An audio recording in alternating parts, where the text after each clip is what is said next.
Hello, I'm Lauren Barker. I'm here with the digital experience team, and we're kicking off our second group conversation. I'm still seeing a lot of people log on here. Digital experience, we're part of the inbound marketing group within the marketing organization. We work on the marketing website for GitLab and help supporting the marketing platform that we're building for GitLab to help communicate the brand, get it out there. And I will open it up for questions.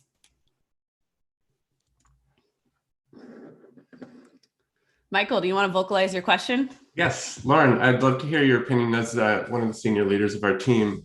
You get great visibility into what we're getting better at. So in your opinion, what do we get better at? What's the main thing we got better at as a team this quarter? Our team building got really, really good. And we're working as a team. We have a diverse team of skills. We have UX. We have people that research how to build a page and what's going to actually help the user get to where they need to go. We've got engineers. We have people that help build the design system. It's really a cross-functional team. And we're also got our process together and it went through a lot of iterations, but we're working with a 2-week cycle iteration process where we plan what we're going to do over those 2 weeks and then execute it. And then we start over in the next 2 weeks, have our items that we're going to attack. And we're making really good progress on all of the epics and work that we want to do. So I'm stoked about the velocity that this team has. Awesome. And what about the flip side follow-up? What do we need to get better at? Our tech debt. But that's what I want us to get better at personally. And that's just because the website, any repository that's been around for 5, 6+ years with lots of contributions, sometimes you get tech debt. You got to go in and clean that up. Anyone else from our team? Okay, moving on. Do you want to verbalize your next question? Sid, you have the next question. Yeah, I think we switched from Netlify CMS on GitLab Pages to Netlify CMS on Netlify. Is that correct? And what was the reason to switch? I think the reason is that we get proper edit forms and stuff like that on Netlify. We are not hosting on Netlify the service. We use Netlify CMS as their open source. You just drop a couple scripts in there and it magically works. And then we run through our CI and it deploys to our GCP buckets. Okay, and are you missing features that you would have if you would host it on Netlify? Because we soon will have, hopefully, well, I'm not sure soon, but we're recruiting for a Jamstack single engineer group. Ooh. To add those features. I'm thrilled that you're still using GitLab Pages, but I'm sure that Netlify has some cool features that we're missing, that you're now missing out on. So love to get more context on what this engineer can start to build there. Yeah, that would be awesome. One that comes to mind is the authentication process. Right now, we have to switch over from OAuth to, there's a different one because OAuth is being depreciated. And if you use Netlify, all the authentication's wrapped in there. Cool.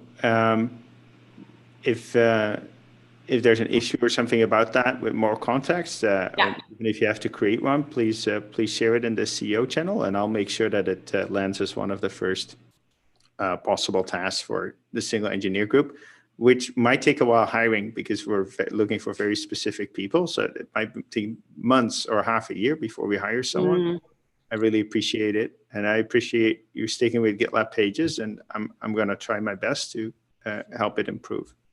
Awesome. Thank you. I'll drop that in. Pilar, do you want to vocalize your question? Yeah, so I was looking at slide 6, one of the lowlights, slow on topic and blog template iterations due to other time-sensitive commitments. So I was just wondering if there was anything the greater GitLab team could do to help you all there, if it's a brainstorming or if there's like an issue we could contribute to help your efforts on those. We iterated really quickly to get the first ones out, and then we received a host of follow-up iterations that need to be made. So we have the epics built with lots of issues, and we just didn't plan our time accordingly to get those fixes out within the next like 2 weeks. So we have to be better on our time planning to account for those after the first iteration is out, to maybe get like a 1.1 to get all those quick fixes. And the whole GitLab team did a great job of submitting the issues and helping us crowdsource all of the fixes that we need to make. And I have those follow-up epics, and we can drop those into the Google Doc. Sounds good. Thanks. Looks like Michael K has the next question. Yeah, thank you. I'm just really curious in all the A/B testing that you all have been doing, and I'm wondering what maybe has been the most surprising learning that you've had from that testing, and also what has been the most impactful change that you've tested. Brandon, do you want to speak to the A/B testing? Sure. So I think some of the impactful things we learned definitely are around the use of language and how we group features. But biggest impact is probably when we tested for the bronze pricing adjustment, and just seeing how that would impact, how people are purchasing the plans, and that went, pretty well. In terms of feature grouping and language, one of our UX people, Jess, has been teaming with a lot of other people to do some research into the language that works well and how we group features and what features people are kind of looking for. We've learned that, one of our differentiators is security. So that's something we're going to try and feature more prominently. And then also kind of the benefits of, before people would look at the pricing page and they weren't really sure what they were getting in each tier or why they would buy the next tier. So just kind of clarifying that has helped as well. Awesome. Yeah, that's really interesting. I'd be curious to learn more about the features that people are really looking into, because as we start to think about how we want to build the initial experience in the product, we want to make sure that that's mapping well to what we're learning on the website. I think there's a link on the slide to the abridged history of tests. Is that where I could see more details? Yeah, so that's something I'm trying to put together, because historically we haven't really had a good single source of truth in the digital experience team for our A/B tests. And so we're trying to kind of go back and look at our history for that. So right now it's a Google Doc with some links to various issues, and the results may or may not be, in each test issue in a very digestible manner. However, you can kind of see what we've been doing. And some of them are from the product growth team as well, kind of the older tests when we collaborated on the pricing page a while back. Cool. I'll dig into all that, and then I'll just comment on the issues if I have questions. Sounds good. I'd also say one of the realizations we've had is, there's A/B testing to look for optimization. And then with things as important and sensitive as the pricing page, there's A/B testing just for due diligence to make sure, what we thought is going to happen is happening. So what we're noticing on the pricing page is we're not seeing runaway success between either test. Things are usually like 50.1% against 49.9%, but it's still good to know that one of them didn't just tank. So where our thinking is at right now is this page may be as optimized as it could be, and maybe it's a page on the left or the right of this that, like, where is that opportunity? And that's what's another thing that it's not the most glamorous side of A/B testing, but it does kind of help us know, as a small team, there's 9 of us, like where can we apply our time most effectively. Makes a lot of sense. Thanks. Michael, you have the next question. Oh, sorry, I'm gonna good. chime in under 5H. Michael, what you also might want to look at is the post-purchase review, where people state why they bought the product. I think that's great. Yeah. So helpful. I didn't know about this. Thanks, Sid. You're welcome. thanks, And Sid. I think we should at some point have that inform our pricing page layout as well. Completely agree. This is so good. The question I was asking is, can we elaborate or quantify the efficiency that Webpack has created for us? Or I'm just saying Webpack because it was in the slides, but the automation and the build, like developer experience. And Tyler, I remember you showing me a bar chart at one point that kind of was staggering. Yeah, Tyler, can you speak to that one? Yeah, so we've unlocked two main efficiencies with what we're doing on sort of our local dev environment for the www repo. The first that we talked about in the slide in the video was using Webpack Dev Server. So before we configured that, we had Webpack running through the middleman external asset pipeline, but whenever people made changes to the assets themselves, it triggered a full middleman rebuild on the preview server. And that takes like anywhere from like 20 seconds to 90 seconds, sometimes 2 minutes. So if you're making like a CSS or a small JavaScript change, like it'd be a long time. So now we've set up and you may have seen this if you run the repo locally, there's like a message that's like, hey, ignore some of these ports. We've got a reverse proxy now. So we're using Webpack Dev Server to serve up the assets. And then it's reverse proxying the middleman preview server. And so only when you change any of the CSS or JavaScript that's processed through Webpack, only that gets rebuilt by Webpack, and that's like 2 seconds, 4 seconds, as opposed to like 20 to 90. Something else we put together was a little bit of a hack, but it's kind of fun. We put a patch together in the extensions in our middleman that lets us. It basically like tells the middleman preview server not to rebuild all of its templates, and basically like through its like server process, instead of like trying to rebuild the entire dependency graph, it just like serves up the page you're on, executes any of the templating language that you have specifically requested. And that I've got a bar chart that Michael's referring to that we can send out. It's like something like a 4x improvement in like on the same numbers. Basically is like it went from like 30 seconds to 2 minutes down to like 10 to 20 seconds, something like that. So yeah, just some of the, like Lauren mentioned the tech debt, just some things to improve like our developer experience, but also our tooling for the sort of like efficiencies that we can pick up there. Awesome. That's amazing. Thank you. I have another one coming in here.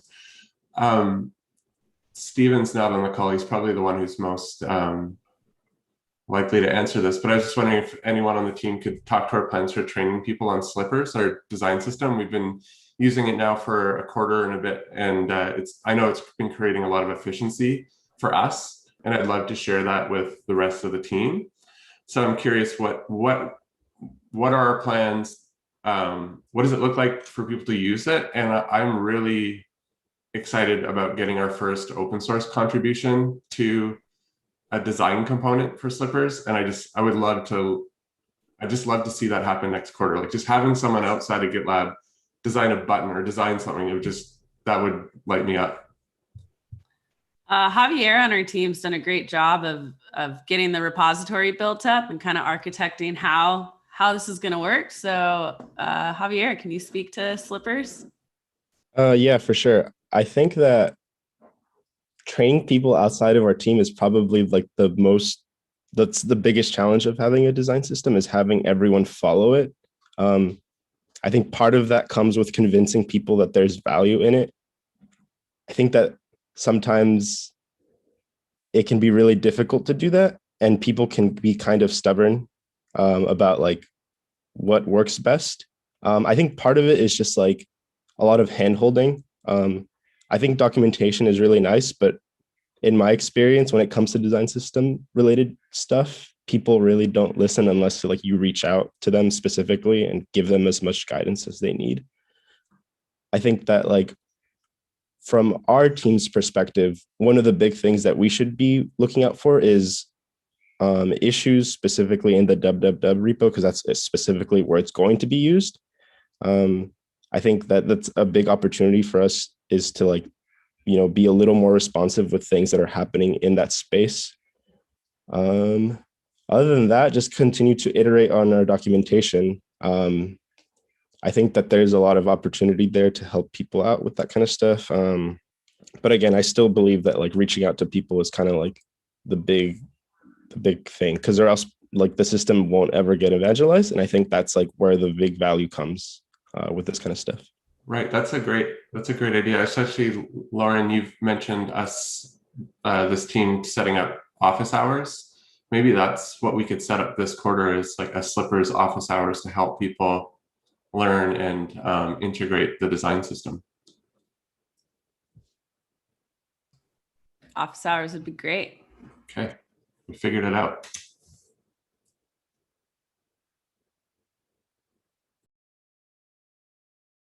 Joanne, do you want to verbalize your question? Sure. So I saw y'all's slide on drive metrics as the theme for Q2. So I was wondering, what are you most excited for Q2? What are you excited for, Michael? I'm excited to start. The last 2 quarters, we have been working on our tooling, our efficiency, you know, building a design system, integrating Netlify CMS, and making efficiencies for a lot of people around us. And I'm really excited to now shift in Q2. Yeah, that's right. So I got lost in the quarters there. I'm excited to start shifting from working on the things that we've built and working with the things we've built. And that's why we've made that theme this quarter, drive results. I think the last 2 quarters, it was build efficiencies. So now we can use the efficiencies we've built to prove to the business and our teammates, like we were doing this for a purpose and it's going to drive business value. Thank you so much for the patience and the space to allow us to do so. Now let's prove these tools, and the tools will never get finished unless you start using them, because eventually you just kind of get into this sort of theoretical creation space that it's not applied tooling. So I'm really excited about that. And, you know, obviously seeing bar charts going up, numbers green and arrows pointing up. I think for me, one thing I'm excited about is, you know, we started integrating the Netlify CMS, and it'll be exciting to see people use that to create content. So it's becoming a little more self-serve, a little less reliant on us making big sweeping changes or whatnot. And so, you know, I'm excited to see more content contributed based on the work we've done so far. I'm excited about moving our content into Markdown and data files versus mixed in with our templates, which is going to make it a lot better for managing the look of our website and how the digital experience of it.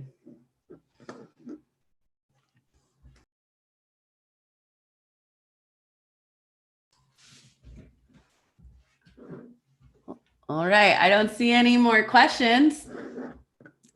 Going once, going twice. All right. Thank you everyone for joining us. Thank you very much.